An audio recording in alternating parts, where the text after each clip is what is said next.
Hey guys, what's up? This is Pants Our Dragon, and today I want to be doing a video on what you should be doing if your teammates are always feeding and you're stuck in elo hell. Because honestly, this question gets asked so much to me, and the truth is, if you are one of those people who kind of blame their feeding teammates and you're stuck because of them, that's kind of delusional, don't you think? If you were doing really well in all of your games, you'd eventually climb. And a good way to get out of this delusion is I want you to check your past matches and look at your KDA. And you may notice that one of these games you might have been one of these feeding teammates. So it might be kind of hypocritical to think this. I mean, they're human too, right? They make mistakes. Stop being a dick, come on. You're better than that. But anyways, that's not what this video is about, sending this message. This video is actually going to help you carry your feeding teammates. I just want to do a little rant before I started this video. And so with all that being said, let's get started. Feeling stronger, feeling stronger, feeling stronger. Alright, so first off, I'll be using this Nautilus top game as an example when I'm doing this video, since a lot of my teammates were feeding, but I wasn't. Mind you, this is a normal game, so this is going to be probably around the same level of what you guys play in ranked. So, as you can see, teammates are feeding. Shit, what do I do?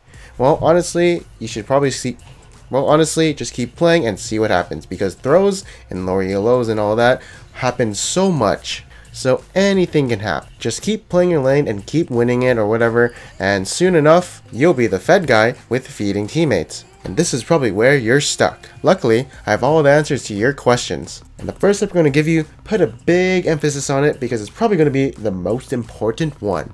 Show your presence around the map. Don't just split push in that top lane and hope to God something happens and try in 1v2, that probably won't happen. Instead, show up to these team fights and show how tanky and fed you are, and since you're probably the one with the most gold on the team, there's a higher likely chance that you'll probably win these team fights. So yeah, I suggest roaming more if you did win your lane or whatever, and only go back if you need to pick up some farm. Just remember, you gotta show your dominance on other lanes.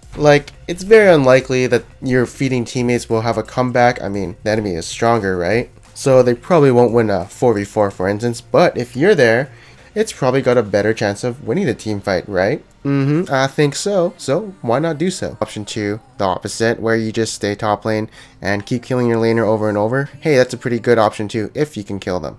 I'd prefer not to because, I don't know, it's kind of risky and most likely you won't be getting a lot of solo kills. And plus there's a risk of being 3-man ganked or whatever.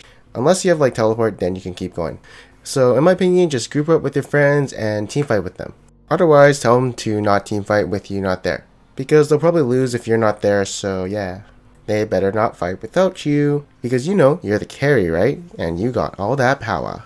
Now this is going to be a tip for mainly bruisers, tanks, and people who build defenses.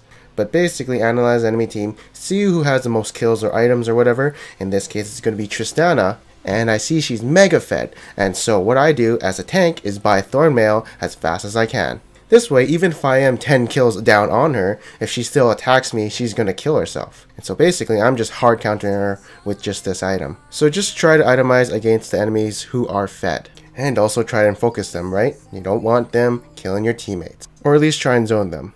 And yeah, generally, you want to show your presence around the map, then show it. Don't just dominate one part of the map, because if you do have those feeding teammates, then 2/3 of the map will probably be dominated by the enemy team. So try to equalize that and ease your way into dominating half the map instead of 1/3. Sometimes of course, maybe the enemy is actually just better at carrying than you, and so if you are playing a mage or something and they have a really fed AD carry, obviously they have more presence than you do, and you might want to avoid these team fights unless it's in your favor, 5v4s, poke them down before the team fight starts, etc. I'd say this game was a rare case because I was a tank with Thornmail versus a really fed AD carry. And now I'm just going to be talking about a little bit about bottom lane and jungle and what you should be doing if you are fed. Basically for bottom lane, once you do get that tower, you should probably rotate to mid and try and get that tower, and then that's how you kind of snowball your lead, and then you go only to bot lane for farm. Also tell your teammates to feed for you, I mean peel for you, since you're super fed. As for jungle, personally this is the best tip I can give you. If you do have a feeding teammate on say top lane or whatever, don't ever go to that lane. That lane is fucked. If he's 0 and 3 and he's crying for help, fuck that guy. Concentrate on the other parts of the map. Because if you do go to that top lane, what's probably going to happen is maybe the enemy laner is going to 1v2 you guys, if he's Renekton or something. Or if the enemy jungler comes, you're probably going to lose the 2v2, setting you behind even more. So fuck top lane, go try middle and bottom. Only go top lane if you are also equally as fat. So if you're like 3-0, the enemy top laner is 3-0 too, then maybe you and your top laner can actually kill that guy. Or another exception is if your other lane's already winning, then you might as well just go to top lane, right? But if you're a really good jungler, you might think the enemy jungler might gank one of your winning lanes, so you might want to counter gank that. The decisions of the jungler is just super fucking confusing.